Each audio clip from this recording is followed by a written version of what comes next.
say a few words. Sorry about that. I know You can eat. I'm allowed though, right? It might be a few more than a few, but I just want to start telling a story that took place a couple of years ago, a little over 2 years ago. Sorry. Yeah. They don't want to hear anything. Sorry. So November 6, 2011, so 2.25 years ago, was the first time Jennifer and I met. And our friend Jason Wasser set us up, and we talked on the phone because Jennifer lived in New York. And finally, after a month or two, I decided to fly out to New York for the day to meet her. And that was the day. And when I got there, Jennifer had said that her good friend Cecilia had just had a baby boy.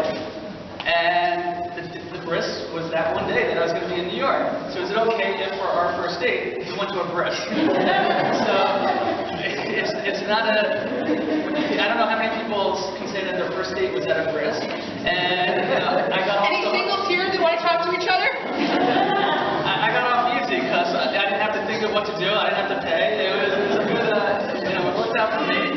And obviously it really worked out for me. And who can imagine, a little over 2 years later that we'd be at our son's birth after that. So some of you know that our baby's due date was actually January 29th. It ended up coming more than a week. He came more than a week late.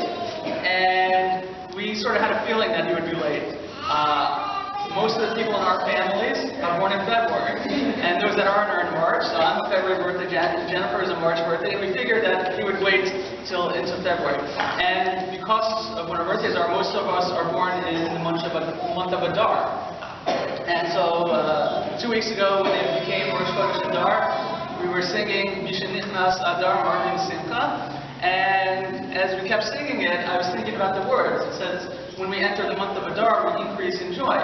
But in our family, I think we put the emphasis a little differently, and we say, Mishenitnas Adar Marvin Simcha. So when we come to Adar, we increase, literally. We increase in numbers, we increase in children, and the size of our family, and certainly it is with joy. So we're so happy that he was born. As Jennifer mentioned, he was born on the 6th of Adar Aleph, just about a half hour, an hour before my Hebrew birthday, the 7th of Adar Aleph. So we've been joking all pregnancy that this was going to be my birthday present, and even if it was an hour early, there's no better birthday present that I've ever gotten than our beautiful son.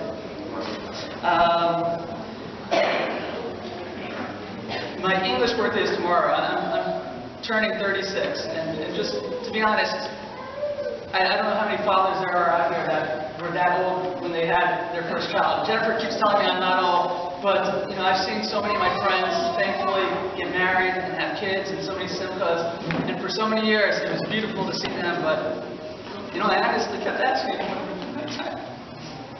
and for some people, the challenge of becoming a father is once they're married and getting pregnant. It's not easy for some people, but for us, it was finding each other. It took a long time, and I'm so thankful.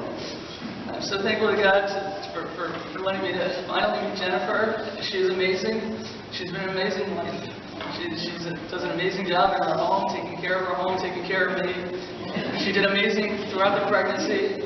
She was amazing during the delivery. She said, I'm a doctor. I thought everyone needs an epidural and pain medicine during pregnancy. She's like, I want to do it naturally. And she did it. She did it the way she wanted it. She was in charge. And she's an amazing mother. It's just something to see her, how natural it is, how motherly she is, that she was made for this role. And I'm so thankful and grateful to you, honey. I'm so thankful to Hashem for allowing us to meet. Really, all thanks. Just to change direction for a second, this week's Parsha is Parsha Kitisa. And in the Parsha, we are introduced to someone for the first time. For the last 2 weeks, we've read about building the Mishkan in the Parsha, the tabernacle, and all the vessels that go into it. And finally, this week, in 2 days, we'll read about the man who's going to put it all together. And his name is Betzalel. Betzalel means in the shadow of God. And the Torah describes him, Betzalel ben Uri ben Hur, Lamata Yehuda, gives his whole lineage, and that he was endowed with Ruach Elohim, the Spirit of God. b'chokhmah, b'hudna, b'dat, in wisdom, understanding, and knowledge, b'chomah, and all types of crafts. And I just, with a description like that, what an amazing individual. And I just hope that our son will have some of those traits, a little understanding and wisdom, and the spirit of God should be with him. The name Betzalel, the Midrash explains how he got the name. That when Moshe was commanded by God to build the Mishkan, Hashem commanded God to build the Mishkan and then to build the vessels. And when Moshe told Betzalel how to do it, he changed the order. He said, build the vessels and the things first, and then you build the Mishkan. And Betzalel said, that doesn't make sense. First you need to build a building, and then you can build the stuff that goes into it. If you build the stuff first, you're going to get destroyed, you're going to get damaged. You need the building first. And Moshe said, you're absolutely right. How did you know this? The way that God explained it to me. You must have been hiding in the shadow of God. You must have been that close to God that you overheard the conversation. And that's what the name Betzalel means, in the shadow of God. Besides, in 2 days being the parsha where we first are introduced to Betzalel, my grandfather, Charles Blasberg, his yahrzeit was 2 days ago. And I told Jennifer, it just can't be a coincidence that this week, when we have our son's Bris, is the week of my grandfather Betzalel's yahrzeit, and the week that we finally, in the parsha, get introduced to Betzalel. And it's a sign from above that should be his name. And I'm so thankful to my wife for understanding that. I knew for years that if I ever had a son, that I would want to name him after my grandfather. My grandfather was a huge influence on me, and I grew up very close to him. I got to spend a lot of time with him. My grandfather, Charles Blasberg, he was the oldest of my grandparents. He was actually born in 1899. In my line, we wait a long time to have kids, so I'm just carrying that on. But he was born in 1899, but he was the only one of my grandparents born in this country. The rest were born in Europe.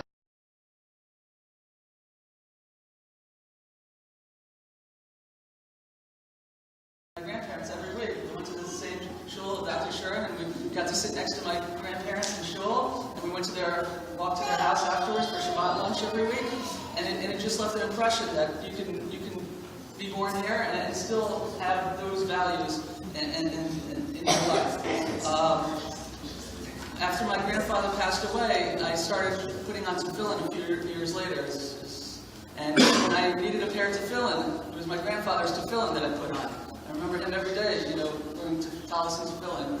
And that was the pair that I started wearing when I made that decision.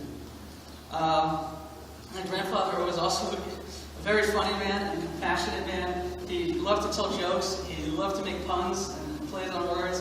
For his shul that he was on the board of, he always was the MC. When they had their annual dinner, he was a lot better, probably public speaker than I am right now. But he played games. He played jig with us very kids. And someday, I'll teach Betzalel Aryeh that.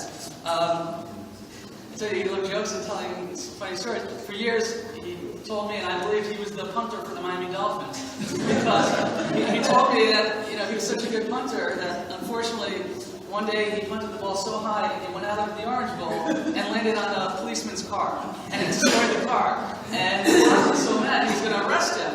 And imagine what that would have done to my grandma if my grandpa went to jail. So Don Shula intervened and got him off the hook on condition that he retired from punting. So that was the end of it. That was the story I grew up with.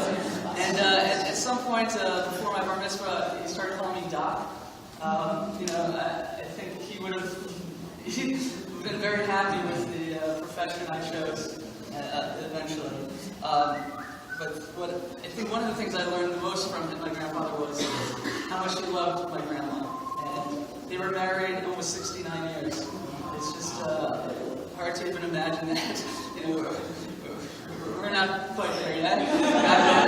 But it tells the story that when he was at his job in New York, he worked for a bakery, and he was a little homesick, and he was thinking of leaving the job. So he was going up the stairs to where the brothers that owned the bakery were to resign. And on the way up the stairs, he passed this young, attractive woman who was cleaning the stairs. And when he got upstairs, he asked his bosses, "Who's the young woman?" And he said, oh, that's our youngest sister. She just came over from Russia. And my grandpa thought about resigning and leaving the job, and he thought again about it. He said, you know what, I can stay with this job. And soon after, they were married. And he passed away a year after my grandpa, after the first year of sight. And my mom always says that he died of a broken heart. And after that long, it's true. And I tried to tell Jennifer how much my grandfather meant to me, how much I learned from him, how much of a role model he was in being a good person, being a good Jew, a good husband, and father, and a caring individual. And I'm so honored that we can name our son Betzalel after him. And Betzalel Aryeh is an amazing name, the lion in the shadow of God. He should be a strong and spiritual old man when he grows up, named after two amazing great-grandfathers. And we're so just honored to have him and to have